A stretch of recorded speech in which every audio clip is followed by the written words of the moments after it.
Hi అండి. మీరు ఎప్పుడైనా మేకాల పులుసు వండారా? వండకపోతే ఇలా వండండి. చాలా బావుంటదండి. ముందుగా మేకాలను తీసుకొచ్చిన మేకాలని శుభ్రంగా కడిగేసుకునండి.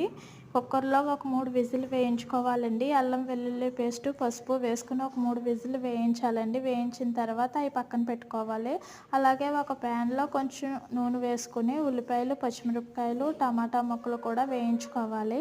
అవి వేగిన తర్వాత కుక్కర్‌లో వేయించుకున్న మటన్ ముక్కలను తీసుకుని అవి ఉల్లిపాయల్లో వేసేసుకోవాలండి. వేసిన తర్వాత కాసేపు మగ్గనిచ్చాక సరిపడా కారం, ఉప్పు కూడా వేసుకోవాలి. అలాగే మసాలా పౌడర్ కూడా వేసుకోవాలండి. ముందుగా నేనైతే మర్చిపోయి తర్వాత వేసానండి. వాటర్ వేసేసుకున్న తర్వాత చూడండి, కొద్దిసేపు ఉడికిన తర్వాత చింతపండు పులుపు కూడా వేసుకోవాలండి. కూర అయితే రెడీ అయిపోయిందండి. ఇలా వండుకుంటే చాలా బాగుంటుంది. నచ్చితే లైక్ చేయండి.